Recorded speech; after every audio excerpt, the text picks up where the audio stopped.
The Adventures of Reddy Fox by Thornton W. Burgess. Chapter 1. Granny Fox Gives Reddy a Scare. Reddy Fox lived with Granny Fox. You see, Reddy was one of a large family, so large that Mother Fox had hard work to feed so many hungry little mouths, and so she had let Reddy go to live with old Granny Fox. Granny Fox was the wisest, slyest, smartest fox in all the country round, and now that Reddy had grown so big, she thought it about time that he began to learn the things that every fox should know. So every day she took him hunting with her and taught him all the things that she had learned about hunting, about how to steal Farmer Brown's chickens without awakening Bowser the Hound, and all about the 1,001 ways of fooling a dog that she had learned. This morning Granny Fox had taken Reddy across the Green Meadows, up through the Green Forest, and over to the railroad track. Reddy had never been there before, and he didn't know just what to make of it. Granny trotted ahead until they came to a long bridge. Then she stopped. "Come here, Reddy, and look down," she commanded. Reddy did as he was told, but a glance down made him giddy, so giddy that he nearly fell. Granny Fox grinned.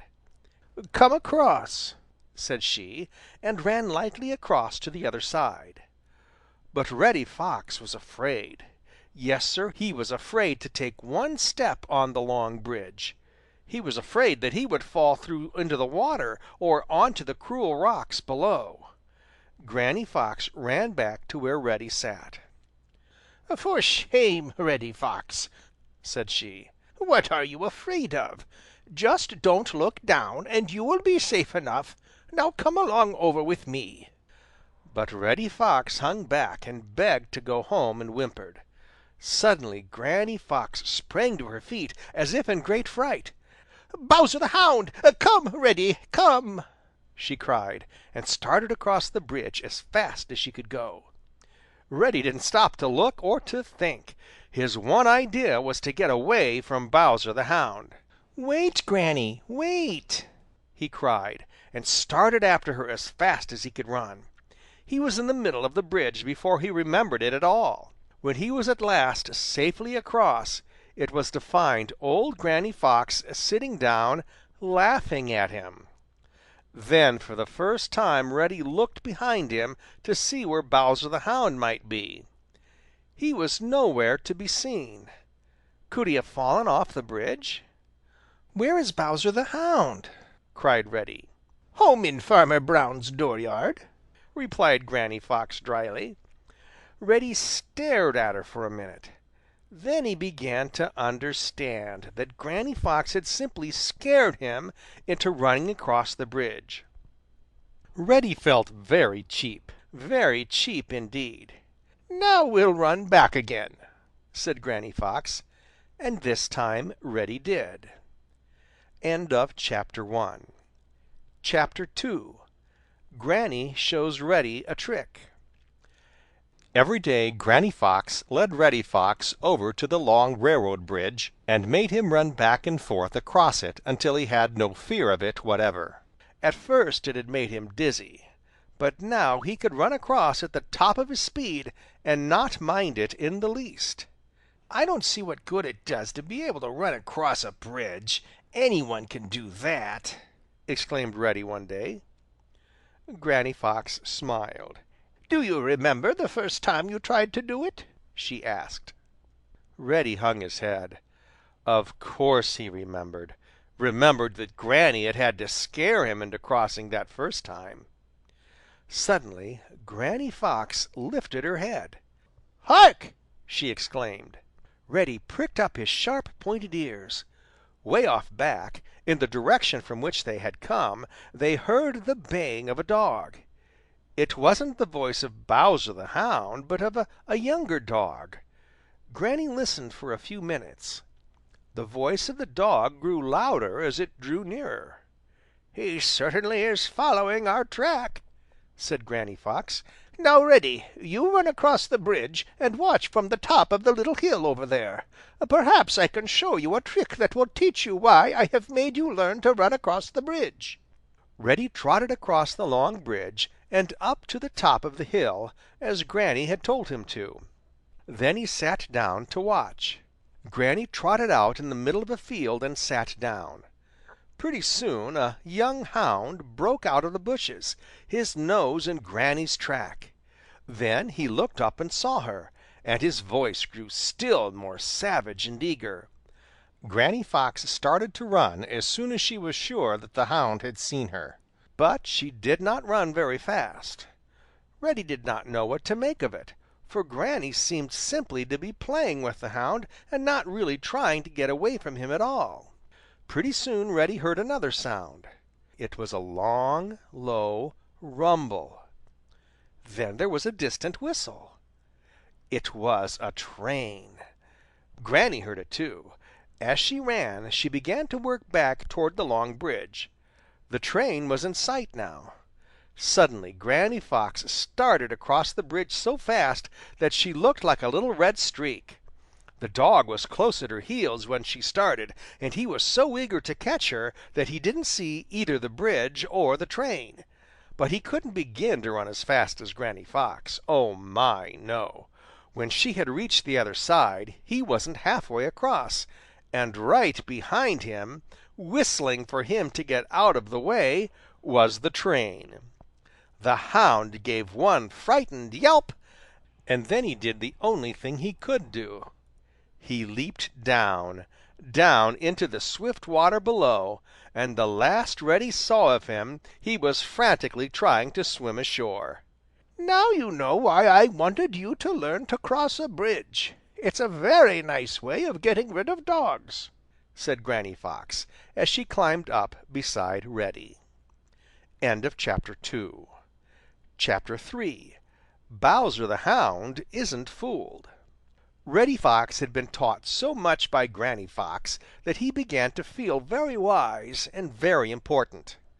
Reddy is naturally smart, and he had been very quick to learn the tricks that old Granny Fox had taught him.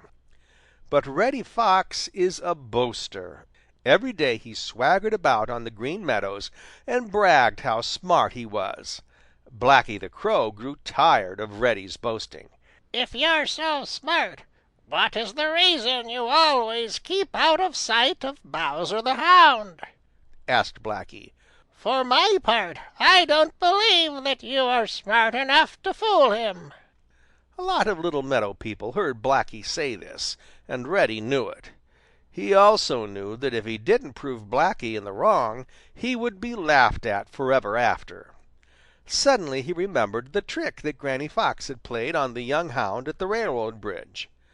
Why not play the same trick on Bowser and invite Blacky the Crow to see him do it? He would. "If you will be over at the railroad bridge when the train comes this afternoon, I'll show you how easy it is to fool Bowser the Hound," said Reddy. Blacky agreed to be there, and Reddy started off to find out where Bowser was. Blacky told everyone he met how Reddy Fox had promised to fool Bowser the Hound, and every time he told it he chuckled as if he thought it was the best joke ever. Blacky the Crow was on hand promptly that afternoon, and with him came his cousin, Sammy Jay. Presently they saw Reddy Fox hurrying across the fields, and behind him, in full cry, came Bowser the Hound. Just as old Granny Fox had done with the young hound, Reddy allowed Bowser to get very near him, and then, as the train came roaring along, he raced across the long bridge just ahead of it. He had thought that Bowser would be so intent on catching him that he would not notice the train until he was on the bridge, and it was too late, as had been the case with the young hound. Then Bowser would have to jump down into the swift river or be run over. As soon as Reddy was across the bridge, he jumped off the track and turned to see what would happen to Bowser the Hound. The train was halfway across the bridge, but Bowser was nowhere to be seen. He must have jumped already. Reddy sat down and grinned in the most self-satisfied way. The long train roared past, and Reddy closed his eyes to shut out the dust and smoke. When he opened them again, he looked right into the wide open mouth of Bowser the Hound, who was not 10 feet away. "Did you think you could fool me with that old trick?" roared Bowser. Reddy didn't stop to make reply. He just started off at the top of his speed, a badly frightened little fox. You see, Bowser the Hound knew all about that trick, and he had just waited until the train had passed and then had run across the bridge right behind it. And as Reddy Fox, out of breath and tired, ran to seek the aid of Granny Fox in getting rid of Bowser the Hound, he heard a sound that made him grind his teeth. Ha ha ha! How smart we are! It was Blacky the Crow. End of Chapter 3. Chapter 4. Reddy Fox Grows Bold. Reddy Fox was growing bold. Everybody said so, and what everybody says must be so. Reddy Fox had always been very sly and not bold at all. The truth is, Reddy Fox had so many times fooled Bowser the Hound and Farmer Brown's boy that he had begun to think himself very smart indeed.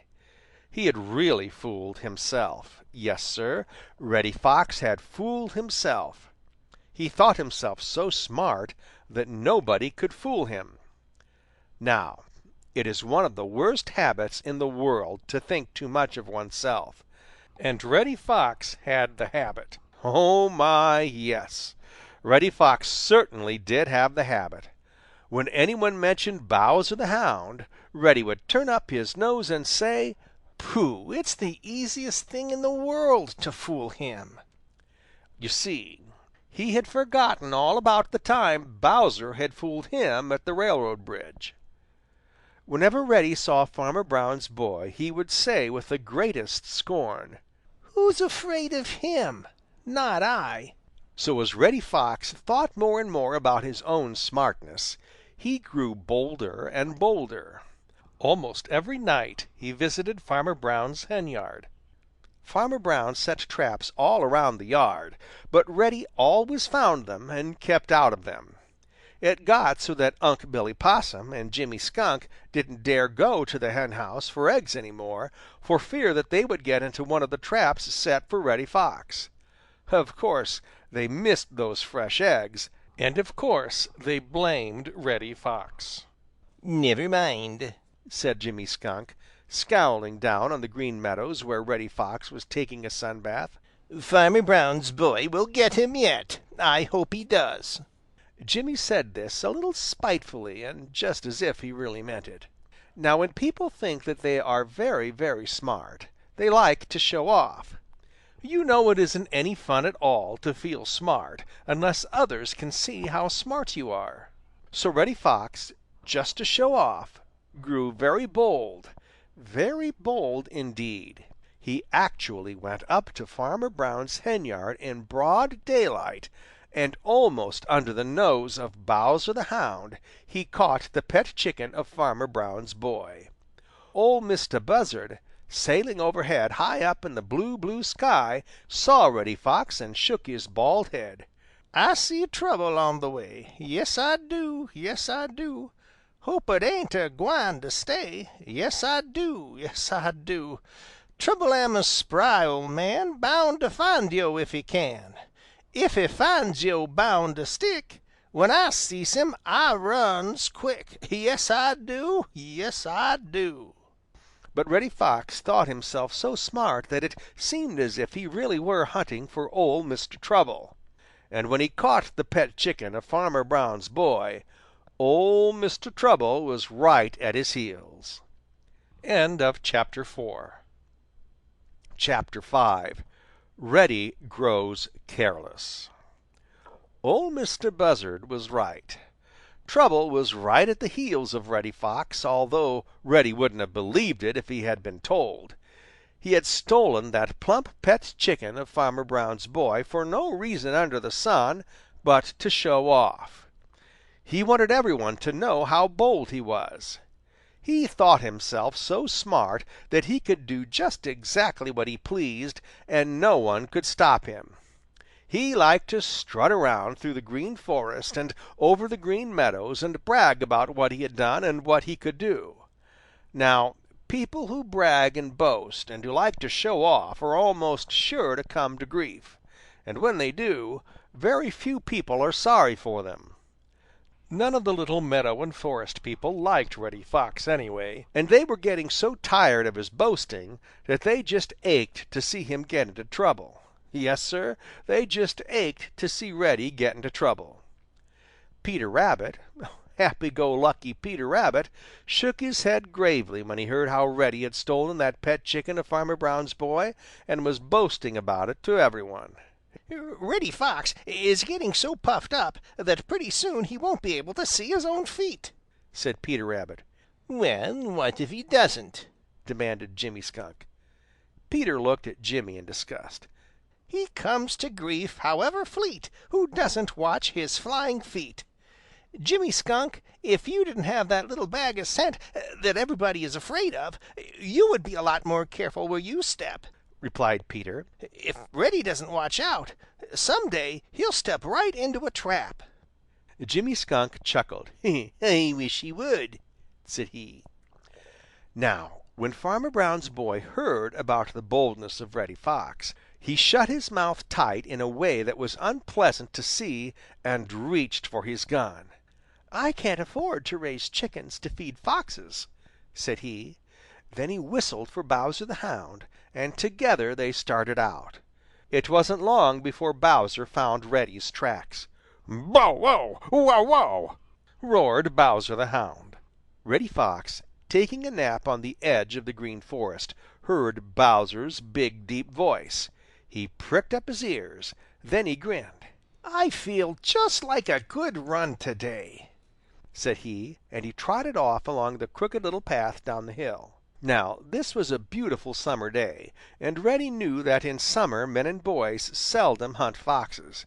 "It's only Bowser the Hound," thought Reddy, "and when I've had a good run, I'll play a trick on him so that he will lose my track."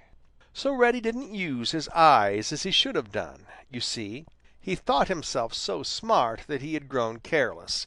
Yes, Sir, Reddy Fox had grown careless. He kept looking back to see where Bowser the Hound was, but didn't look around to make sure that no other danger was near. Ol' Mr. Buzzard, sailing round and round way up in the blue, blue sky, could see everything going on down below. He could see Reddy Fox running along the edge of the Green Forest, and every few minutes stopping to chuckle and listen to Bowser the Hound trying to pick out the trail Reddy had made so hard to follow by his twists and turns. And he saw something else, did Ol' Mr. Buzzard. It looked to him very much like the barrel of a gun sticking out from behind an old tree just ahead of Reddy. "I reckon it's just like I said. Reddy Fox is gwine to meet trouble right smart soon," muttered Ol' Mr. Buzzard. End of chapter 5 and end of section 1. Section 2 of The Adventures of Reddy Fox. Chapter 6. Drummer the Woodpecker Drums in Vain. Once upon a time, before he had grown to think himself so very, very smart, Reddy Fox would never, never have thought of running without watching out in every direction. He would have seen that thing that looked like the barrel of a gun sticking out from behind the old tree toward which he was running, and he would have been very suspicious indeed.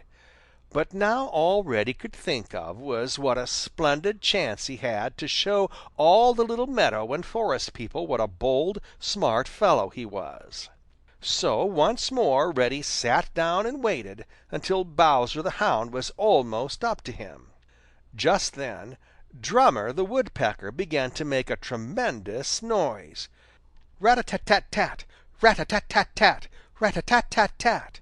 Now everybody who heard that rat-a-tat-tat-tat knew that it was a danger signal. Drummer the Woodpecker never drums just that way for pleasure, but Reddy Fox paid no attention to it. He didn't notice it at all. You see, he was so full of the idea of his own smartness that he didn't have room for anything else. Stupid thing, said Drummer the Woodpecker to himself. I don't know what I'm trying to warn him for anyway. The Green Meadows and the Green Forest would be better off without him, a lot better off. Nobody likes him. He's a dreadful bully and is all the time trying to catch or scare to death those who are smaller than he. Still, he is so handsome. Drummer cocked his head on one side and looked over at Reddy Fox. Reddy was laughing to see how hard Bowser the Hound was working to untangle Reddy's mixed-up trail. Yes, sir, he certainly is handsome, said Drummer once more. Then he looked down at the foot of the old tree on which he was sitting, and what he saw caused Drummer to make up his mind. I surely would miss seeing that beautiful red coat of his. I surely would, he muttered. If he doesn't hear and heed now, it won't be my fault. Then Drummer the Woodpecker began such a furious rat-a-tat-tat on the trunk of the old tree that it rang through the Green Forest and out across the Green Meadows almost to the Purple Hills. Down at the foot of the tree a freckled face on which there was a black scowl looked up. It was the face of Farmer Brown's boy. "What ails that pesky woodpecker?" he muttered. "If he doesn't keep still, he'll scare that fox." He shook a fist at Drummer, but Drummer didn't appear to notice. He kept right on, rat-a-tat-tat-tat, rat-a-tat-tat-tat, rat-a-tat-tat-tat. End of Chapter 6. Chapter 7. Too Late, Reddy Fox Hears. Drummer the Woodpecker was pounding out his danger signal so fast and so hard that his red head flew back and forth almost too fast to see. Rat-a-tat-tat-tat-a-tat-tat, beat Drummer on the old tree trunk on the edge of the Green Forest. When he stopped for breath, he looked down into the scowling face of Farmer Brown's boy, who was hiding behind the old tree trunk. Drummer didn't like the looks of that scowl, not a bit, and he didn't like the looks of the gun which Farmer Brown's boy had. He knew that Farmer Brown's boy was hiding there to shoot Reddy Fox. But Drummer was beginning to be afraid that Farmer Brown's boy might guess what all that drumming meant, that it was a warning to Reddy Fox. And if Farmer Brown's boy did guess that, anyway, on the other side of the tree there was a better place to drum. So Drummer the Woodpecker crept around to the other side of the tree, and in a minute was drumming harder than ever. Whenever he stopped for breath, he looked out over the Green Meadows to see if Reddy Fox had heard his warning. But if Reddy had heard, he hadn't heeded. Just to show off before all the little meadow and forest people, Reddy had waited until Bowser the Hound had almost reached him. Then, with a saucy flirt of his tail, Reddy Fox started to show how fast he could run, and that is very fast indeed. It made Bowser the Hound seem very slow, as, with his nose to the ground, he came racing after Reddy, making a tremendous noise with his great voice.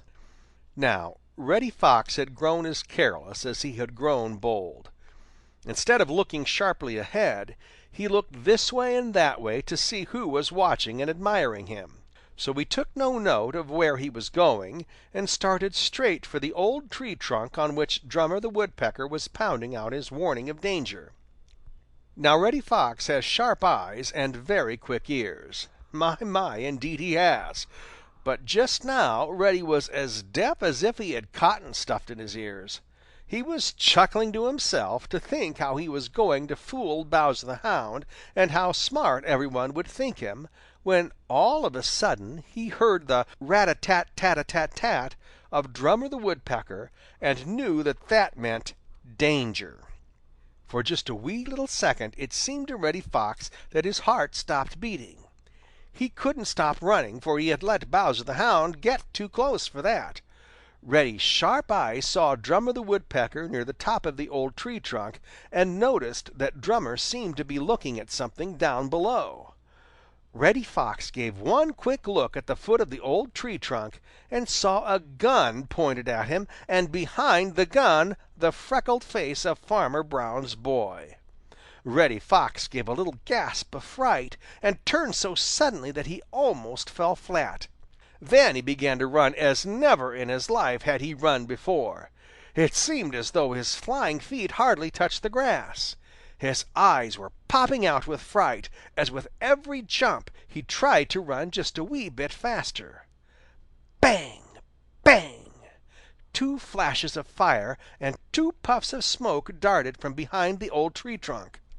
Drummer the Woodpecker gave a frightened scream and flew deep into the Green Forest. Peter Rabbit flattened himself under a friendly bramble bush. Johnny Chuck dived headfirst down his doorway. Reddy Fox gave a yelp, a shrill little yelp of pain, and suddenly began to go lame. But Farmer Brown's boy didn't know that.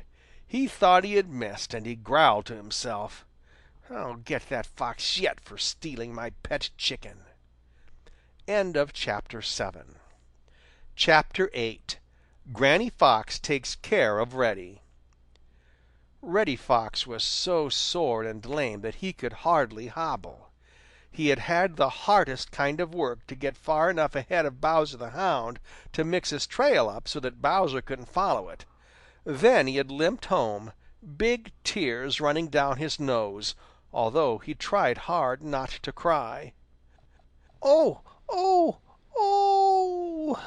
moaned Reddy Fox, as he crept in at the doorway of his home. "What's the matter now?" snapped old Granny Fox, who had just waked up from a sun nap. "I've got hurt," said Reddy Fox, and he began to cry harder. Granny Fox looked at Reddy sharply. "What have you been doing now? Tearing your clothes on a barbed wire fence, or trying to crawl through a bullbriar thicket? I should think you were big enough by this time to look out for yourself," said Granny Fox crossly, as she came over to look at Reddy's hurts. "Oh, please don't scold, please don't, Granny Fox," begged Reddy, who was beginning to feel sick to his stomach as well as lame, and to smart dreadfully. Granny Fox took one look at Reddy's wounds and knew right away what had happened. She made Reddy stretch himself out at full length, and then she went to work on him, washing his wounds with the greatest care and binding them up. She was very gentle, was old Granny Fox, as she touched the sore places, but all the time she was at work her tongue flew, and that wasn't gentle at all. Oh my, no! There was nothing gentle about that. You see, old Granny Fox is wise and very, very sharp and shrewd.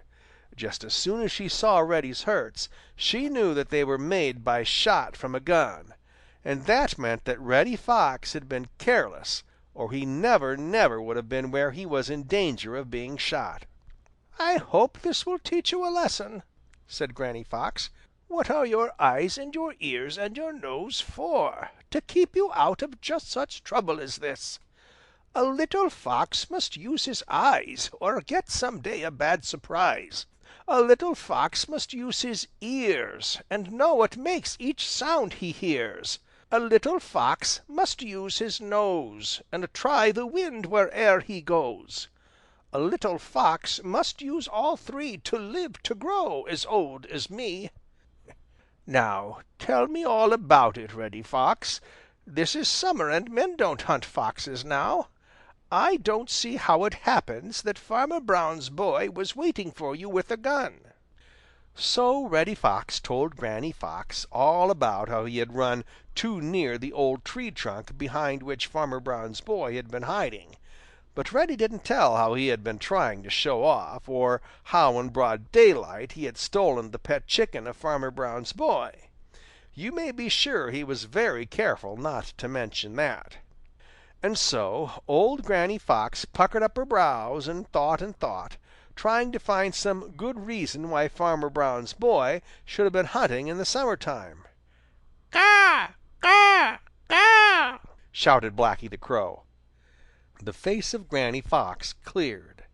"Blacky the Crow has been stealing, and Farmer Brown's boy was out after him when Reddy came along," said Granny Fox, talking out loud to herself. Reddy Fox grew very red in the face, but he never said a word. End of chapter 8. Chapter 9. Peter Rabbit hears the news. Johnny Chuck came running up to the edge of the Old Briar-patch quite out of breath. You see, he is so round and fat and roly-poly that to run makes him puff and blow. Johnny Chuck's eyes danced with excitement as he peered into the Old Briar-patch, trying to see Peter Rabbit. "Peter! Peter Rabbit! Oh, Peter!" he called. No one answered. Johnny Chuck looked disappointed. It was the middle of the morning, and he had thought that Peter would surely be at home then. He would try once more. "Oh, you! Peter Rabbit!"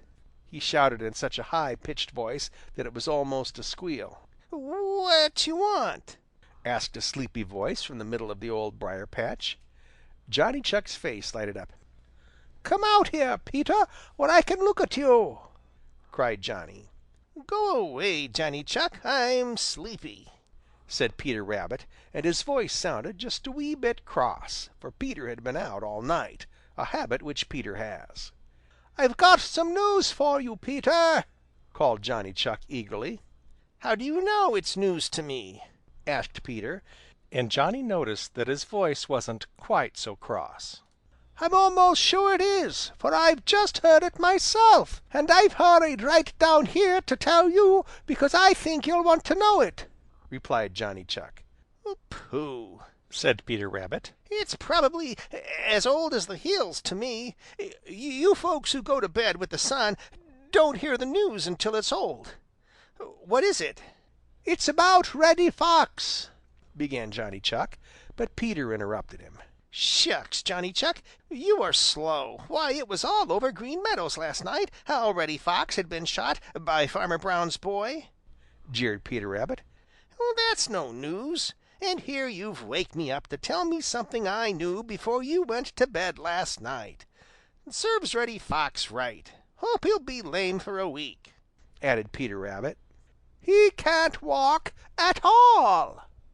cried Johnny Chuck in triumph, sure now that Peter Rabbit hadn't heard the news. "What's that?"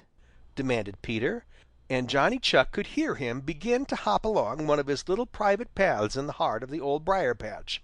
He knew now that Peter Rabbit's curiosity was roused, and he smiled to himself. In a few minutes Peter thrust a sleepy-looking face out from the Old Briar-patch and grinned rather sheepishly. "What was that you were saying about Reddy Fox?" he asked again. "I've got a good mind not to tell you, Mr. Know-it-all," exclaimed Johnny Chuck. "Oh, please, Johnny Chuck," pleaded Peter Rabbit. Finally Johnny gave in. "I said that Reddy Fox can't walk. Aren't you glad, Peter?" "How do you know?" asked Peter, for Peter was very suspicious of Reddy Fox and has to watch out for his tricks all the time. "Jimmy Skunk told me. He was up by Reddy's house early this morning and saw Reddy try to walk.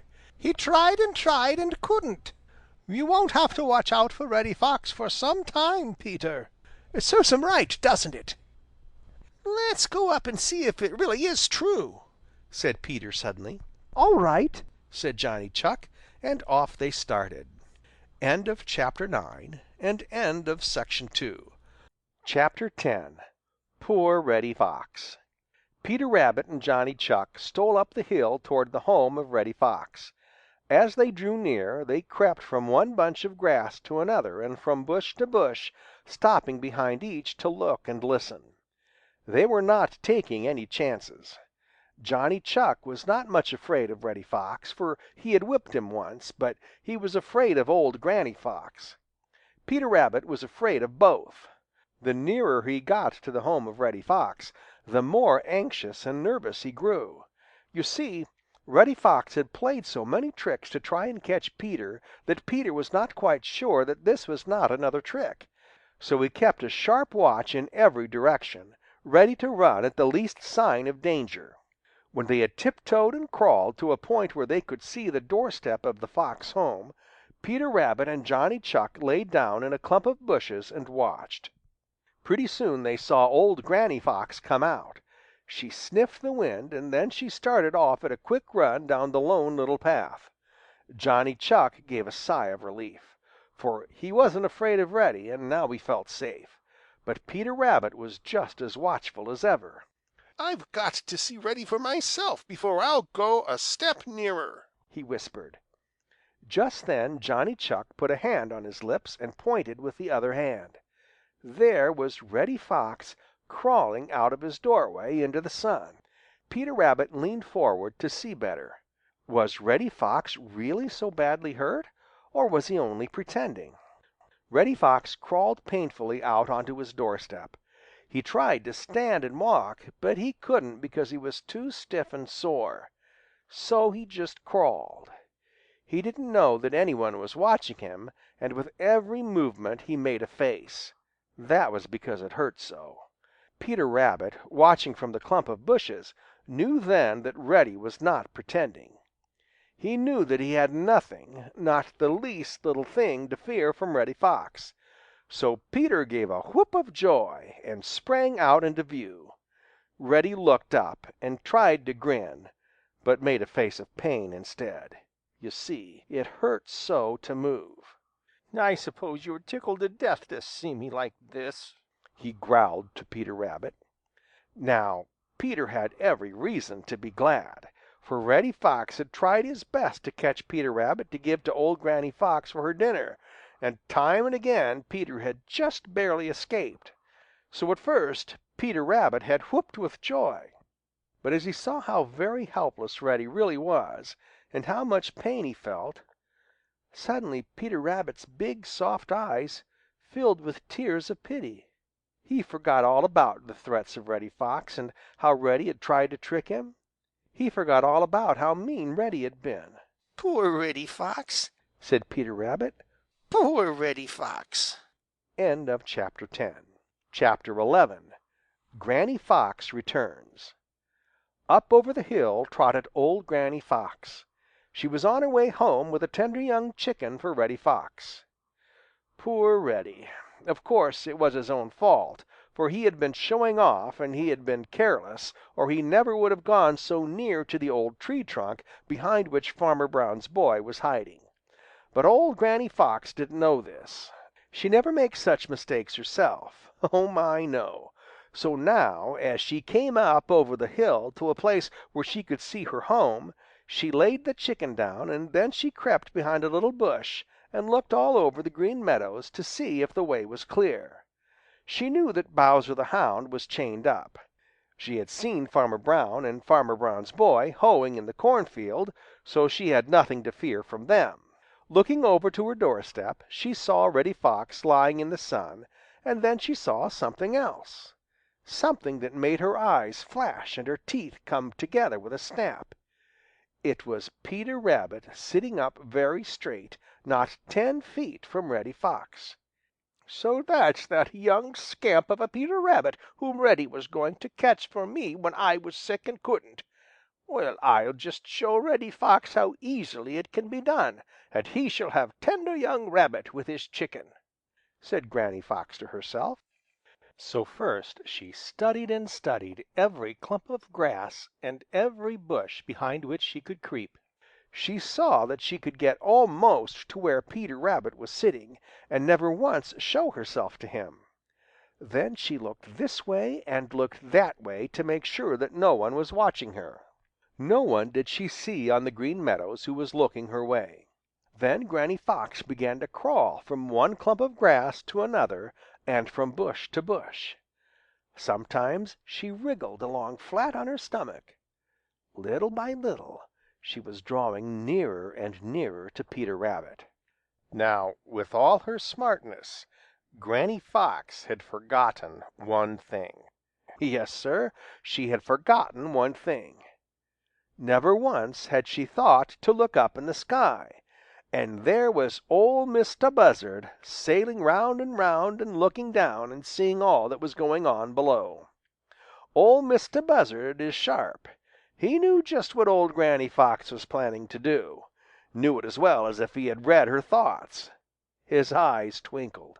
"I certainly can't allow little Brer Rabbit to be hurt. I certainly can't," muttered Ol' Mistah Buzzard and chuckled.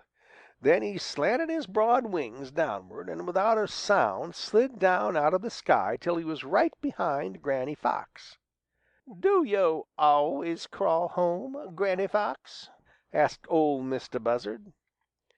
Granny Fox was so startled, for she hadn't heard a sound, that she jumped almost out of her skin. Of course, Peter Rabbit saw her then and was off like a shot. Granny Fox showed all her teeth. "I wish you would mind your own business, Mr. Buzzard," she snarled.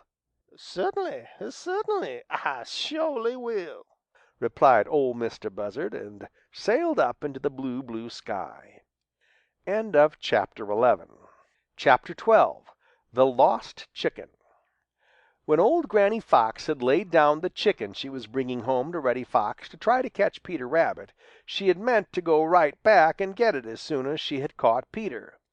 Now she saw Peter going across the Green Meadows, lipperty-lipperty-lip, as fast as he could go. She was so angry that she hopped up and down. She tore up the grass and ground her long white teeth. She glared up at Old Mr. Buzzard, who had warned Peter Rabbit, but all she could do was to scold, and that didn't do her much good, for in a few minutes Old Mr. Buzzard was so far up in the blue, blue sky that he couldn't hear a word she was saying. My, but old Granny Fox certainly was angry. If she hadn't been so angry, she might have seen Johnny Chuck lying as flat as he could make himself behind a big clump of grass. Johnny Chuck was scared. Yes, indeed, Johnny Chuck was dreadfully scared. He had fought Reddy Fox and whipped him, but he knew that old Granny Fox would be too much for him. So it was with great relief that Johnny Chuck saw her stop tearing up the grass and trot over to see how Reddy Fox was getting along. Then Johnny Chuck crept along until he was far enough away to run. How he did run! He was so fat and roly-poly that he was all out of breath when he reached home, and so tired that he just dropped down on his doorstep and panted. "Serves me right for having so much curiosity," said Johnny Chuck to himself. Reddy Fox looked up as old Granny Fox came hurrying home. He was weak and very, very hungry, but he felt sure that old Granny Fox would bring him something nice for his breakfast, and as soon as he heard her footsteps his mouth began to water. "Did you bring me something nice, Granny?" asked Reddy Fox. Now old Granny Fox had been so put out by the scare she had had and by her failure to catch Peter Rabbit that she had forgotten all about the chicken she had left up on the hill. When Reddy spoke, she remembered it, and the thought of having to go way back after it didn't improve her temper a bit. "No," she snapped, "I haven't. You don't deserve any breakfast anyway. If you had any gumption," that's the word Granny Fox used, gumption, "if you had any gumption at all, you wouldn't have gotten into trouble, and could get your own breakfast." Reddy Fox didn't know what gumption meant, but he did know that he was very, very hungry, and do what he would, he couldn't keep back a couple of big tears of disappointment. Granny Fox saw them. "Oh, there, Reddy, don't cry. I've got a fine fat chicken for you up on the hill, and I'll run back and get it," said Granny Fox. So off she started up the hill to the place where she had left the chicken when she started to try to catch Peter Rabbit. When she got there, there wasn't any chicken. No, Sir, there was no chicken at all, just a few feathers. Granny Fox could hardly believe her own eyes. She looked this way and she looked that way, but there was no chicken. Just a few feathers. Old Granny Fox flew into a greater rage than before. Chapter 13. Granny Fox calls Jimmy Skunk names.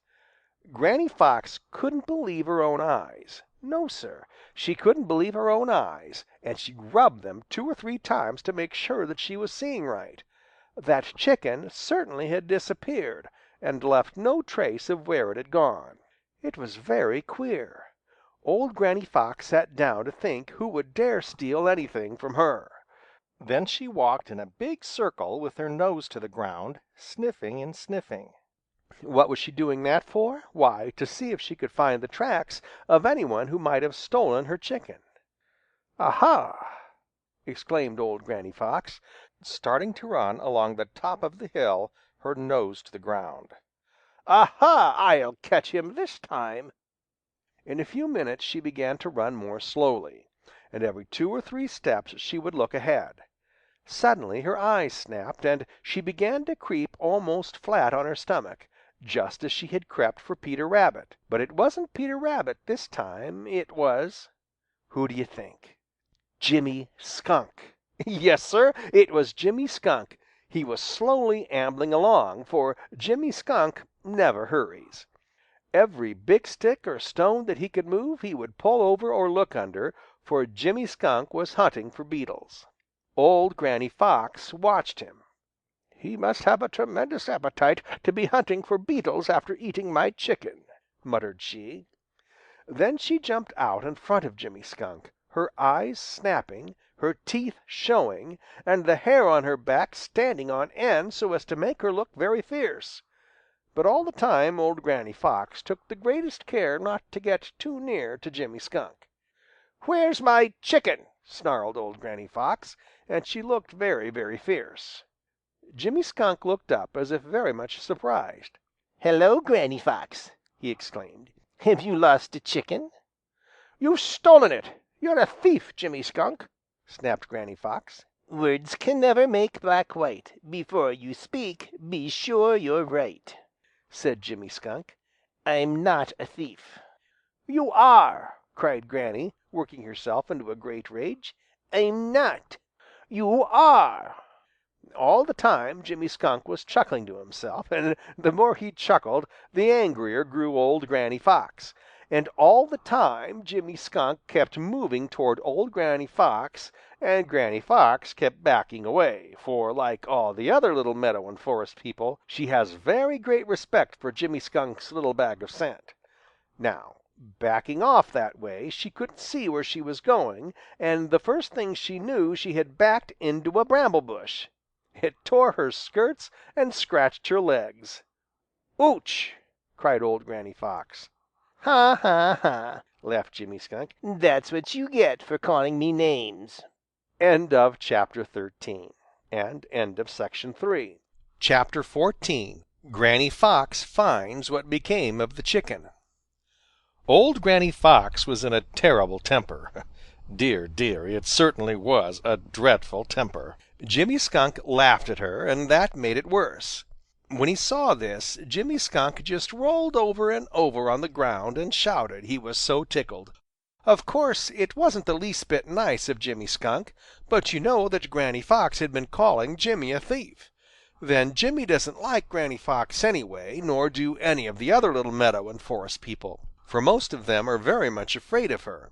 When old Granny Fox finally got out of the bramble bush, she didn't stop to say anything more to Jimmy Skunk, but hurried away, muttering and grumbling and grinding her teeth. Old Granny Fox wasn't pleasant to meet just then, and when Bobby Coon saw her coming, he just thought it best to get out of her way, so he climbed a tree. It wasn't that Bobby Coon was afraid of old Granny Fox, bless you, no. Bobby Coon isn't a bit afraid of her. It was because he had a full stomach and was feeling too good-natured and lazy to quarrel. "Good morning, Granny Fox. I hope you are feeling well this morning," said Bobby Coon, as old Granny Fox came trotting under the tree he was sitting in. Granny Fox looked up and glared at him with yellow eyes. "It isn't a good morning, and I'm not feeling fine," she snapped. "My goodness, how you have torn your skirts!" exclaimed Bobby Coon. Old Granny Fox started to say something unpleasant. Then she changed her mind, and instead she sat down and told Bobby Coon all her troubles. As she talked, Bobby Coon kept ducking his head behind a branch of the tree to hide a smile. Finally Granny Fox noticed it. "What do you keep ducking your head for, Bobby Coon?" she asked suspiciously. "I'm just looking to see if I can see any feathers from that chicken," replied Bobby Coon gravely, though his eyes were twinkling with mischief. "Well, do you?" demanded old Granny Fox. And just then Bobby Coon did. They were not on the ground, however, but floating in the air. Bobby Coon leaned out to see where they came from, and Granny Fox turned to look too. What do you think they saw? Why, sitting on a tall dead tree was Mr. Goshawk, just then swallowing the last of Granny's chicken. "Thief! Thief! Robber! Robber!" shrieked old Granny Fox, but Mr. Goshawk said nothing, just winked at Bobby Coon, puffed out his feathers, and settled himself for a comfortable nap. Chapter 15. Reddy Fox has a visitor. Hardly was old Granny Fox out of sight on her way to hunt for the chicken she had left on the hill when Unc' Billy Possum came strolling along the Lone Little Path. He was humming to himself, for he had just had a good breakfast. One of the Merry Little Breezes spied him and hurried to meet him and tell him about how Reddy Fox had been shot. Unc' Billy listened, and the grin with which he greeted the Merry Little Breeze grew into a broad smile. "Are you all sure about that?" he asked. The Merry Little Breeze was sure. Unc' Billy Possum stopped for a few minutes and considered. "Serves that no-count Reddy Fox right," chuckled Unc' Billy. "He done spoiled my huntin' at Farmer Brown's. He raised such a fuss among the hens up there. 'Tisn't safe to go up there any more. No, Sah, 'tisn't safe, and it won't be safe for a right smart while. Did you say that Granny Fox is home?" The Merry Little Breeze hadn't said anything about Granny Fox, but now remembered that she had gone up the hill. "I believe I will just tote my sympathy over to Reddy Fox," said Unc' Billy Possum, as he started in the direction of Reddy Fox's house. But he made sure that old Granny Fox was not at home before he showed himself. Reddy Fox lay on his doorstep. He was sick and sore and stiff. Indeed, he was so stiff he couldn't walk at all, and he was weak and hungry, dreadfully hungry. When he heard footsteps, he thought old Granny Fox was bringing him the chicken after which she had gone. He felt too ill even to turn his head. "Did you get the chicken, Granny?" he asked weakly. No one answered. "I say, did you get the chicken, Granny?" Reddy's voice sounded a little sharp and cross as he asked this time. Still there was no reply, and Reddy began to be a little bit suspicious. He turned over and raised his head to look. Instead of old Granny Fox, there was Unc' Billy Possum grinning at him. "Smarty, Smarty is a thief. Smarty, Smarty came to grief. Tried to show off just for fun and ran too near a loaded gun.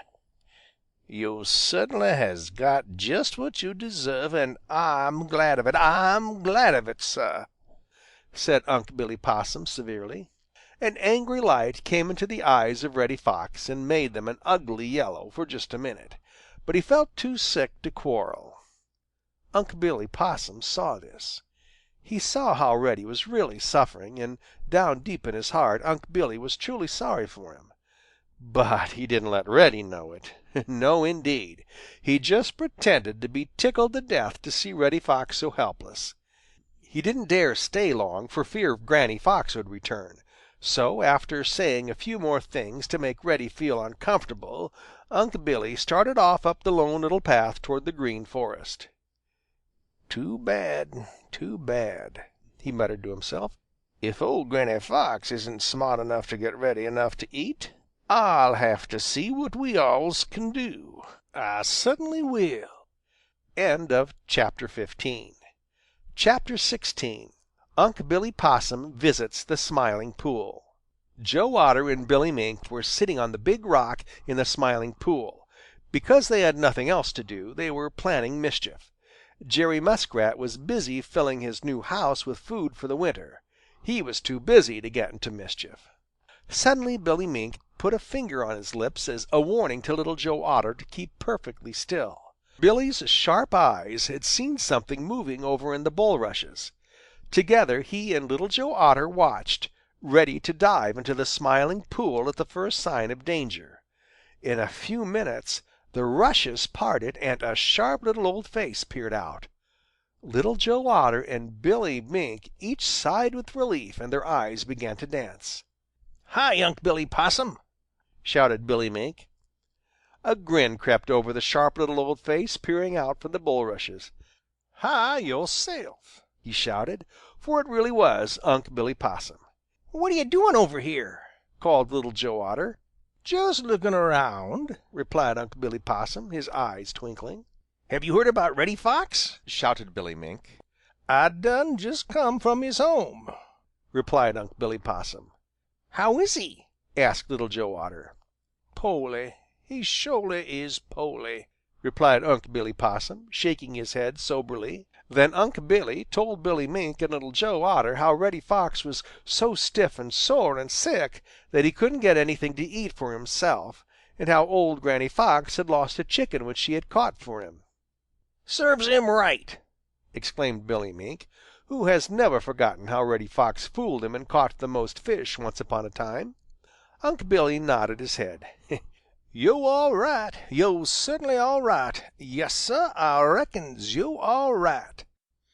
"Was you ever hungry, Billy Mink? Real hungry?" asked Unc' Billy Possum. Billy Mink thought of the time when he went without his dinner because Mr. Night Heron had gobbled it up, when Billy had left it in a temper. He nodded his head. "I was just a-wondering," continued Unc' Billy Possum, "how it would seem to be right smart, powerful hungry, and not be able to hunt for anything to eat." For a few minutes no one said a word. Then Billy Mink stood up and stretched. "Good by," said Billy Mink. "Where are you going so suddenly?" demanded Little Joe Otter. "I'm going to catch a fish and take it to Reddy Fox, if you must know," snapped Billy Mink. "Good!" cried Little Joe Otter. "You needn't think that you can have all the fun to yourself, Billy Mink. I'm going with you." There was a splash in the Smiling Pool, and Unc' Billy Possum was left looking out on nothing but the Smiling Pool and the Big Rock. He smiled to himself as he turned away. "I reckon I'll sure have to do my share too," said he. And so it happened that when old Granny Fox finally reached home with nothing but a little wood mouse for Reddy, she found him taking a nap, his stomach as full as it could be. And just a little way off were two fish tails and the feathers of a little duck. Chapter 17. Farmer Brown's Boy is Determined. Farmer Brown's boy had made up his mind. When he shut his teeth with a click and drew his lips together into a thin straight line, those who knew him were sure that Farmer Brown's boy had made up his mind. That is just what he had done now. He was cleaning his gun, and as he worked he was thinking of his pet chicken and of all the other chickens that Reddy Fox had taken. "I'm going to get that fox if it takes all summer!" exclaimed Farmer Brown's boy. "I ought to have gotten him the other day when I had a shot at him. Next time, well, we'll see, Mr. Fox, what will happen next time." Now some one heard Farmer Brown's boy, heard everything he said, though Farmer Brown's boy didn't know it. It was Unc' Billy Possum, who was hiding in the very pile of wood on which Farmer Brown's boy was sitting. Unc' Billy pricked up his ears. He didn't like the tone of voice in which Farmer Brown's boy spoke. He thought of Reddy Fox, still so stiff and sore and lame that he could hardly walk, all from the shot which Farmer Brown's boy thought had missed. "There isn't gwine to be any next time. No, Sir, there isn't gwine to be any next time. I surely don't love Reddy Fox, but I can't nohow let him be shot again. I certainly can't," muttered Unc' Billy Possum to himself. Of course, Farmer Brown's boy didn't hear him. He didn't hear him and he didn't see him when Unc' Billy Possum crept out of the back side of the woodpile and scurried under the henhouse. He was too intent on his plan to catch Reddy Fox. "I'm just going to hunt over the Green Meadows and through the Green Forest until I get that fox," said Farmer Brown's boy, and as he said it he looked very fierce, as if he really meant it. "I'm not going to have my chickens stolen any more. No, siree! That fox has got a home somewhere on the Green Meadows or in the Green Forest, and I'm going to find it. Then watch out, Mr. Fox." Farmer Brown's boy whistled for Bowser the Hound and started for the Green Forest. Unc' Billy Possum poked his sharp little old face out from under the henhouse and watched them go. Usually Unc' Billy is grinning, but now there wasn't any grin. Not the least sign of one. Instead, Unc' Billy Possum looked worried. "There goes that boy with a gun, and nobody knows what'll happen when it goes off. If he can't find Reddy Fox, just as likely as not he'll point it at somebody else just for fun. I hope he don't meet up with my old woman or any of my little pickaninnies. I'm plumb afraid of a boy with a gun, I am. 'Pears like he don't have any sense. I reckon I better be moving along right smart and tell my family to stay right close in the old hollow tree," muttered Unc' Billy Possum, slipping out from his hiding place. Then Unc' Billy began to run as fast as he could toward the Green Forest. Chapter 18. The Hunt for Reddy Fox. "Trouble, trouble, trouble, I feel it in the air. Trouble, trouble, trouble, it's round me everywhere." Old Granny Fox muttered this over and over as she kept walking around uneasily and sniffing the air. "I don't see any trouble, and I don't feel any trouble in the air.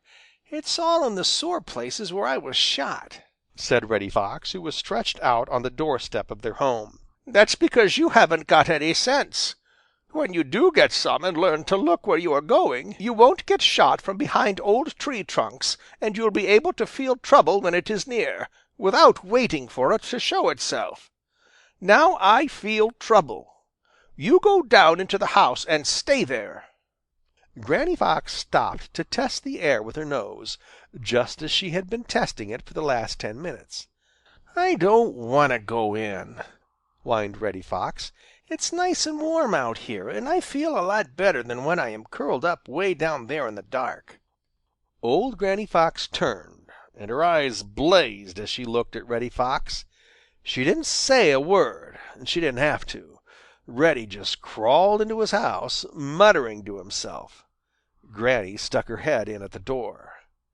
"Don't you come out until I come back," she ordered. Then she added, "Farmer Brown's boy is coming with his gun." Reddy Fox shivered when he heard that. He didn't believe Granny Fox. He thought she was saying that just to scare him and make him stay inside, but he shivered just the same.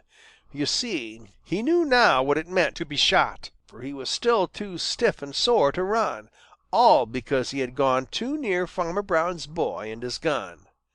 But old Granny Fox had not been fooling when she told Reddy Fox that Farmer Brown's boy was coming with a gun. It was true. He was coming down the Lone Little Path, and ahead of him was trotting Bowser the Hound. How did old Granny Fox know it? She just felt it. She didn't hear them, she didn't see them, and she didn't smell them. She just felt that they were coming. So as soon as she saw that Reddy Fox had obeyed her, she was off like a little red flash. "It won't do to let them find our home," said Granny to herself, as she disappeared in the Green Forest. First she hurried to a little point on the hill where she could look down the Lone Little Path. Just as she expected, she saw Farmer Brown's boy, and ahead of him, sniffing at every bush and all along the Lone Little Path, was Bowser the Hound. Old Granny Fox waited to see no more. She ran as fast as she could in a big circle, which brought her out on the Lone Little Path below Farmer Brown's boy and Bowser the Hound, but where they couldn't see her, because of a turn in the Lone Little Path. She trotted down the Lone Little Path a very little way, and then turned into the woods and hurried back up the hill, where she sat down and waited. In a few minutes she heard Bowser's great voice. He had smelled her track in the Lone Little Path and was following it. Old Granny Fox grinned. You see, she was planning to lead them far, far away from the home where Reddy Fox was hiding, for it would not do to have them find it. And Farmer Brown's boy also grinned as he heard the voice of Bowser the Hound. "I'll hunt that fox until I get him," he said. You see, he didn't know anything about old Granny Fox. He thought Bowser was following Reddy Fox. End of chapter 18. And end of section 4. Chapter 19. Unc' Billy Possum gives warning. "What's the matter with you, Unc' Billy? You look as if you had lost your last friend." It was Jimmy Skunk who spoke. Unc' Billy Possum stopped short. He had been hurrying so fast that he hadn't seen Jimmy Skunk at all. "Mad enough, Sah, mad enough," said Unc' Billy Possum, when he could get his breath. "Do you hear that noise?" Sure I hear that noise. That's only Bowser the Hound chasing old Granny Fox. When she gets tired, she'll lose him," replied Jimmy Skunk. "What are you worrying about Bowser the Hound for?" "Bowser the Hound will have to be smarter than he is now before he can worry me, I reckon," said Unc' Billy Possum scornfully. "It isn't Bowser the Hound, it's Farmer Brown's boy and his gun." Then Unc' Billy told Jimmy Skunk how he had been hiding in the woodpile at Farmer Brown's and had heard Farmer Brown's boy say that he was going to hunt over the Green Meadows and through the Green Forest until he got Reddy Fox. "What of it?" asked Jimmy Skunk. "If he gets Reddy Fox, so much the better. Reddy always did make trouble for other people. I don't see what you're worrying about Reddy Fox for. He's big enough to take care of himself." "Yo' cert'nly are plumb slow in your wits this morning, Jimmy Skunk. Yo' cert'nly are plumb slow. Supposin' yo' should meet up with Farmer Brown's boy with that gun in his hands, and supposin' he had grown tired of watching for Reddy Fox. That gun might go off, Jimmy Skunk. It might go off when it was pointing right straight at yo'," said Unc' Billy Possum. Jimmy Skunk looked serious. "That's so, Unc' Billy, that's so," he said. "Boys with guns do get dreadfully careless, dreadfully careless. They don't seem to think anything about the feelings of those likely to get hurt when the gun goes off. What was you thinking of doing, Unc' Billy?" "Just passing the word along so everybody in the Green Meadows and in the Green Forest will keep out of the way of Farmer Brown's boy," replied Unc' Billy Possum.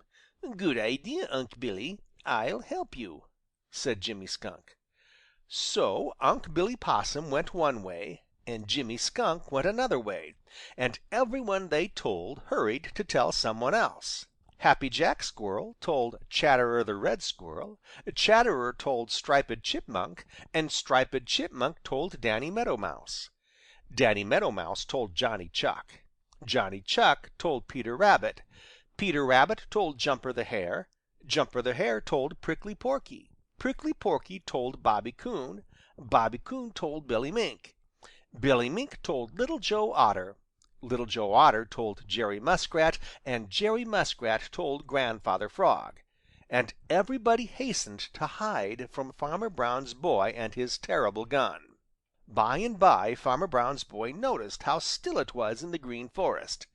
Nowhere did he see or hear a bird. Nowhere could he catch a glimpse of anybody who wore fur. "That fox must have scared away all the other animals and driven away all the birds. I'll get him. See if I don't," muttered Farmer Brown's boy, and never once guessed that they were hiding from him. Chapter 20. Old Granny Fox Makes a Mistake. Old Granny Fox was running through the overgrown old pasture way up back of Farmer Brown's. She was cross and tired and hot, for it was a very warm day. Behind her came Bowser the Hound, his nose in Granny's tracks, and making a great noise with his big voice.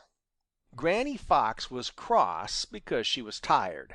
She hadn't done much running lately, and she didn't mind running when the weather was cold, but now, "Oh dear, it is hot," sighed old Granny Fox as she stopped a minute to rest. Now, old Granny Fox is very, very smart and very, very wise. She knows all the tricks with which foxes fool those who try to catch them. She knew that she could fool Bowser the Hound and puzzle him so that he wouldn't be able to follow her track at all. But she wasn't ready to do that yet. No, indeed. Old Granny Fox was taking great care to see that her tracks were easy to follow. She wanted Bowser the Hound to follow them, although it made her tired and hot and cross. Why did she? Well, you see, She was trying to lead him, and with him Farmer Brown's boy, far, far away from the home where Reddy Fox was nursing the wounds that he had received when Farmer Brown's boy had shot at him a few days before. Bow wow wow! Roared Bowser the Hound, following every twist and turn which Granny Fox made, just as she wanted him to. Back and forth across the Old Pasture and way up among the rocks on the edge of the mountain, Granny Fox led Bowser the Hound. It was a long, long, long way from the Green Meadows and the Green Forest. Granny Fox had made it a long way purposely. She was willing to be tired herself if she could also tire Bowser the Hound and Farmer Brown's boy. She wanted to tire them so that when she finally puzzled and fooled them and left them there, they would be too tired to go back to the Green Meadows. By and by Granny Fox came to a hole in the ground, an old house that had once belonged to her grandfather. Now this old house had a back door hidden close beside the hollow trunk of a fallen tree. Old Granny Fox just ran through the house, out the back door, through the hollow tree, and then jumped into a little brook where there was hardly more than enough water to wet her feet. Walking in the water, she left no scent in her tracks. Bowser the Hound came roaring up to the front door of the old house. Granny's tracks led right inside, and Bowser grew so excited that he made a tremendous noise. At last he had found where Granny Fox lived. At least, he thought he had. He was sure that she was inside, for there were her fresh tracks going inside and none coming out. Bowser the Hound never once thought of looking for a back door. If he had, he wouldn't have been any the wiser, because, old Granny Fox had slipped away through the hollow tree trunk. Granny Fox grinned as she listened to the terrible fuss Bowser was making. Then, when she had rested a little, she stole up on the hill where she could look down and see the entrance to the old deserted house. She watched Bowser digging and barking. After a while, a worried look crept into the face of old Granny Fox. Where's Farmer Brown's boy? I thought surely he would follow Bowser the Hound, she muttered. End of chapter 20. Chapter 21.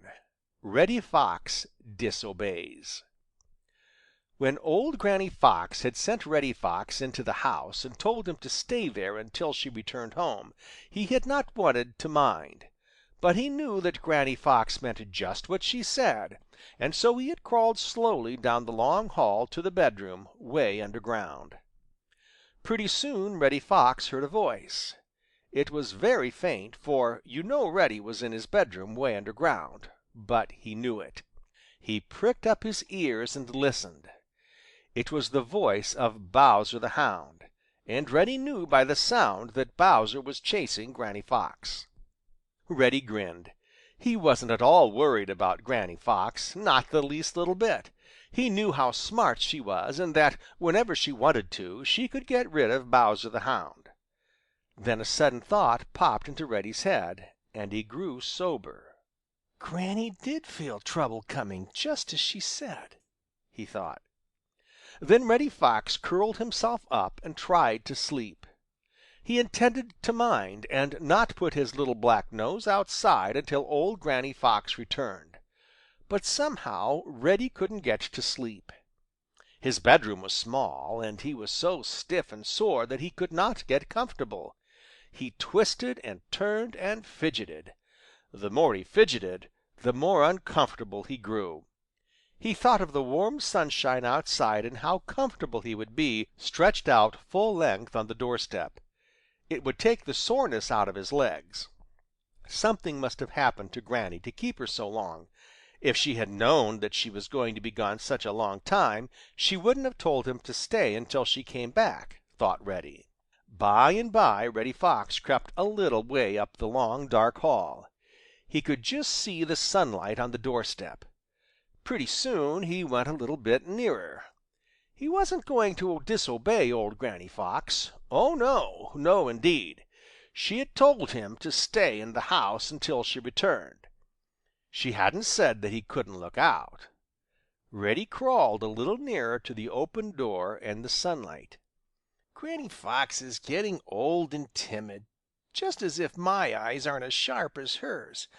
I'd like to see Farmer Brown's boy get near me when I am really on the watch," said Reddy Fox to himself, and then he crept a little nearer to the open door.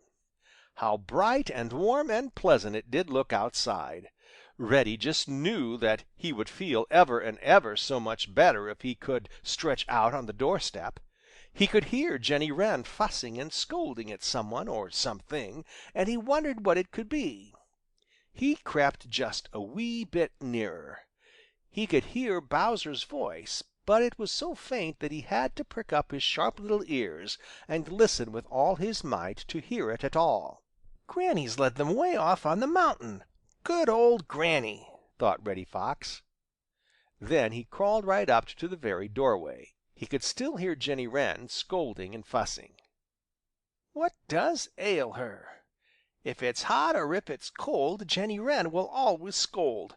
From morn till night, the whole day long, her limber tongue is going strong. I'm going to find out what it means," said Reddy, talking to himself. Reddy Fox poked his head out and looked straight into the freckled face of Farmer Brown's boy and the muzzle of that dreadful gun. Chapter 22. Ol' Mistah Buzzard's Keen Sight. Old Granny Fox had thought that when she fooled Bowser the Hound up in the Old Pasture on the edge of the mountain, she could take her time going home. She was tired and hot, and she had planned to pick out the shadiest paths going back. She had thought that Farmer Brown's boy would soon join Bowser the Hound when Bowser made such a fuss about having found the old house into which Granny Fox had run. But Farmer Brown's boy had not yet appeared, and Granny Fox was getting worried. Could it be that he had not followed Bowser the Hound after all? Granny Fox went out on a high point and looked, but she could see nothing of Farmer Brown's boy and his gun. Just then Ol' Mistah Buzzard came sailing down out of the blue, blue sky and settled himself on a tall, dead tree.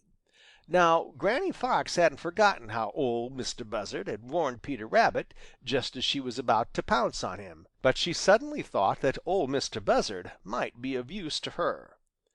So old Granny Fox smoothed out her skirts and walked over to the foot of the tree where Ol' Mistah Buzzard sat. "How do you do today, neighbor Buzzard?" inquired Granny Fox, smiling up at Ol' Mistah Buzzard. "I'm so as to be up and about, thank you," replied Ol' Mistah Buzzard, spreading his wings out so that air could blow under them. "My!" exclaimed old Granny Fox.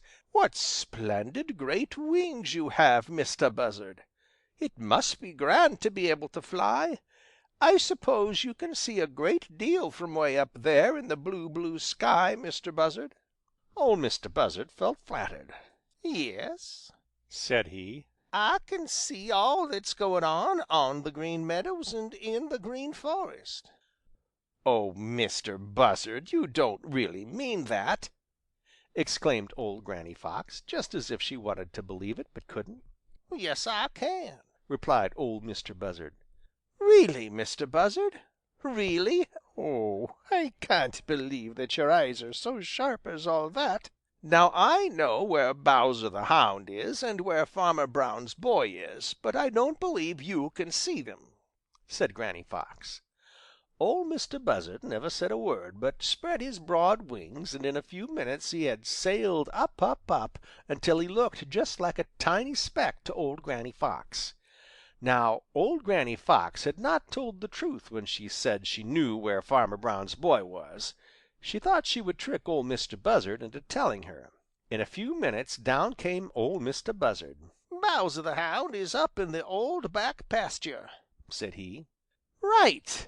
cried old Granny Fox, clapping her hands. "And where is Farmer Brown's boy?" "Farmer Brown's boy is—" Old Mr. Buzzard paused. "Where? Where?" asked Granny Fox so eagerly that old Mr. Buzzard looked at her sharply.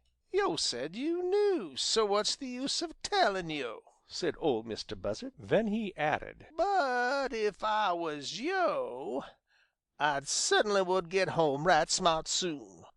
"Why? Oh, do tell me what you saw, Mr. Buzzard," begged Granny Fox. But Old Mr. Buzzard wouldn't say another word, so old Granny Fox started for home as fast as she could run. "Oh dear, I do hope Reddy Fox minded me and stayed in the house," she muttered. End of chapter 22 and end of section 5. Chapter 23. Granny Fox has a terrible scare. Old Granny Fox felt her heart sink way down to her toes, for she felt sure Old Mr. Buzzard had seen Farmer Brown's boy and his gun over near the house where Reddy Fox was nursing his wounds, or he wouldn't have advised her to hurry home. She was already very tired and hot from the long run to lead Bowser the Hound away from the Green Meadows. She had thought to walk home along shady paths and cool off, but now she must run faster than ever, for she must know if Farmer Brown's boy had found her house. "It's lucky I told Reddy Fox to go inside and not come out till I returned. It's very lucky I did that," thought Granny Fox as she ran. Presently she heard voices singing. They seemed to be in the tree tops over her head. Happily we dance and play all the live one sunny day. Happily we run and race and win or lose with smiling face. Granny Fox knew the voices, and she looked up. Just as she expected, she saw the Merry Little Breezes of Old Mother West Wind playing among the leaves. Just then one of them looked down and saw her. "There's old Granny Fox. Just see how hot and tired she looks. Let's go down and cool her off," shouted the Merry Little Breeze. In a flash they were all down out of the tree tops and dancing around old Granny Fox, cooling her off. Of course, Granny Fox kept right on running. She was too worried not to. But the Merry Little Breezes kept right beside her, and it was not nearly as hard running now as it had been. Have you seen Farmer Brown's boy?" patted Granny Fox. "Oh yes, we saw him just a little while ago over near your house, Granny Fox. We pulled his hat off just to hear him scold," shouted the Merry Little Breezes, and then they tickled and laughed as if they had had a good time with Farmer Brown's boy. But old Granny Fox didn't laugh. Oh my, no indeed. Her heart went lower still, and she did her best to run faster. Pretty soon she came out on the top of the hill where she could look, and then it seemed as if her heart came right up in her mouth and stopped beating. Her eyes popped almost out of her head. There was Farmer Brown's boy standing right in front of the door of her home. And while she was watching, what should Reddy Fox do but stick his head out the door. Old Granny Fox saw the gun of Farmer Brown's boy pointed right at Reddy, and she clapped both hands over her eyes to shut out the dreadful sight. Then she waited for the bang of the gun. It didn't come. Then Granny peeped through her fingers. Farmer Brown's boy was still there, but Reddy Fox had disappeared inside the house. Granny Fox sighed in relief. It had been a terrible scare, the worst she could remember. End of chapter 23. Chapter 24. Granny and Reddy have to move. "I don't want to move," whined Reddy Fox. "I'm too sore to walk." Old Granny Fox gave him a shove. "You go along and do as I say," she snapped. "If you had minded me, we wouldn't have to move. It's all your own fault. The wonder is that you weren't killed when you poked your head out right in front of Farmer Brown's boy. Now that he knows where we live, he will give us no peace.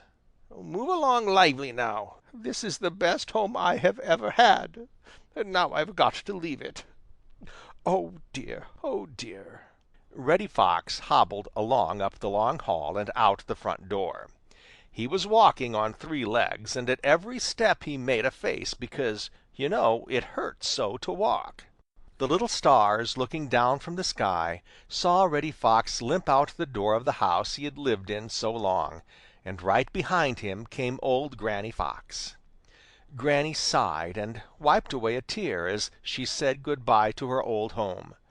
Reddy Fox was thinking too much of his own troubles to notice how badly Granny Fox was feeling. Every few steps he had to sit down and rest because it hurt him so to walk. "I don't see the use of moving tonight anyway. It would be a lot easier and pleasanter when the sun is shining. This night air makes me so stiff that I know I never will get over it," grumbled Reddy Fox.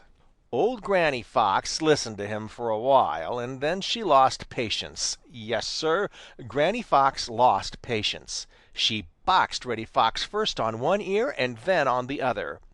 Reddy began to snivel. "Stop it!"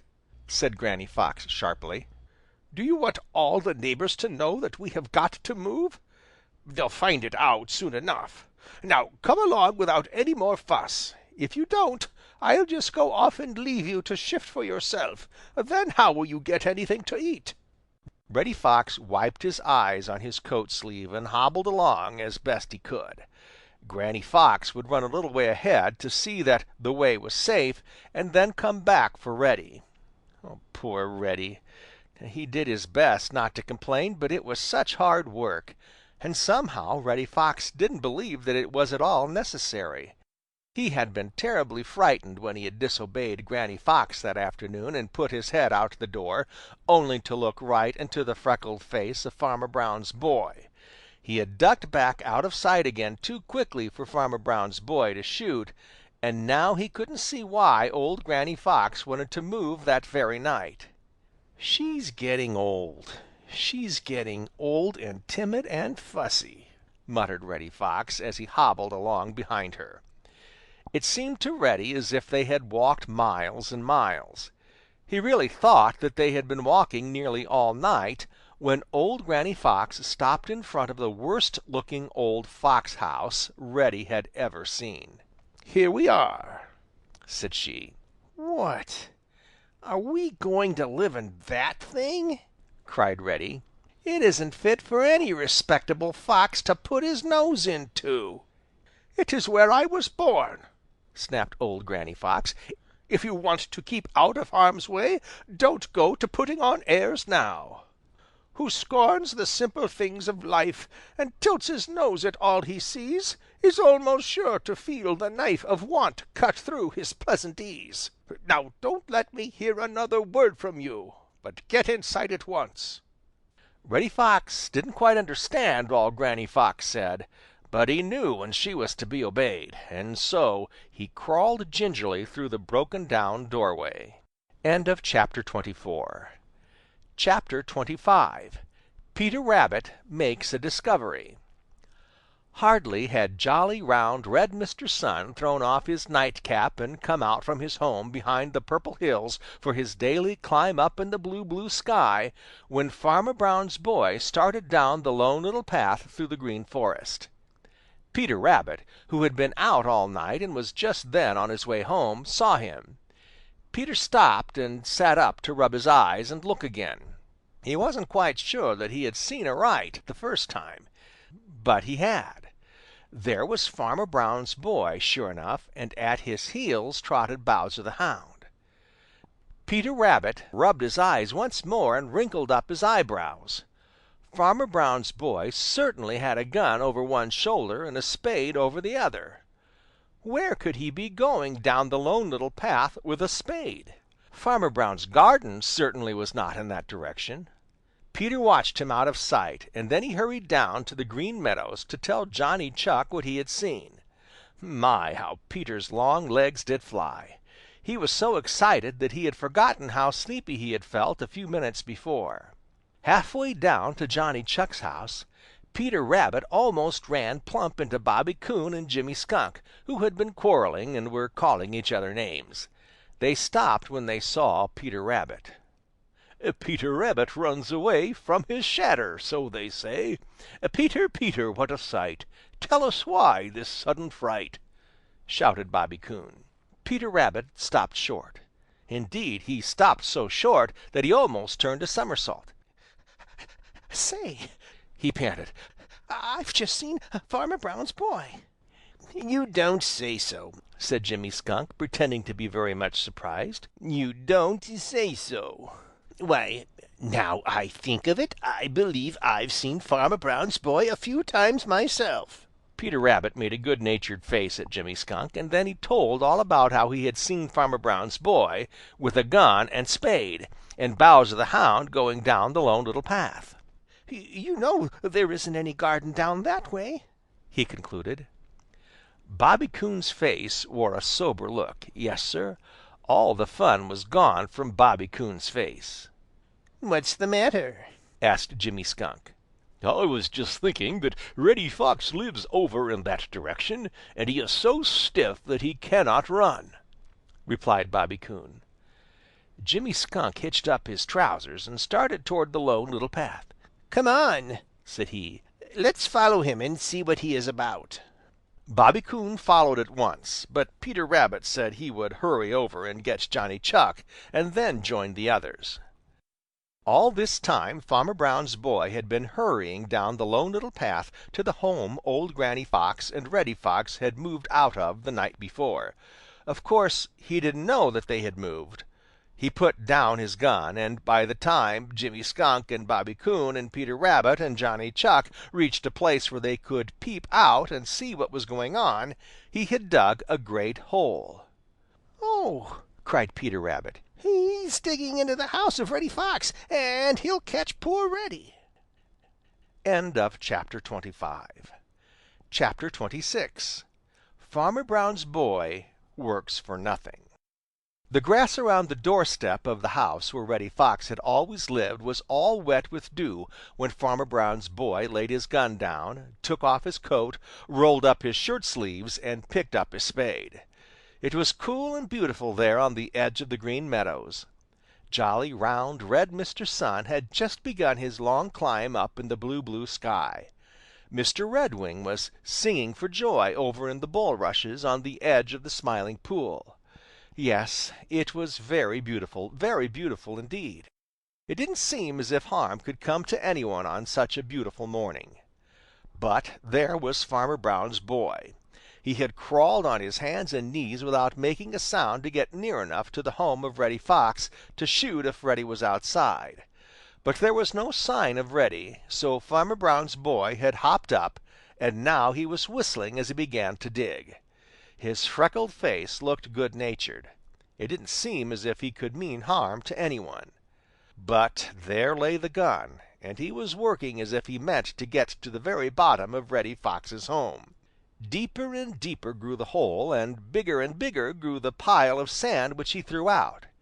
He didn't know that any one was watching him except Bowser the Hound. He didn't see Johnny Chuck peeping from behind a tall bunch of meadow grass, or Peter Rabbit peeping from behind a tree on the edge of the Green Forest, or Bobby Coon looking from a safe hiding place in the top of that same tree.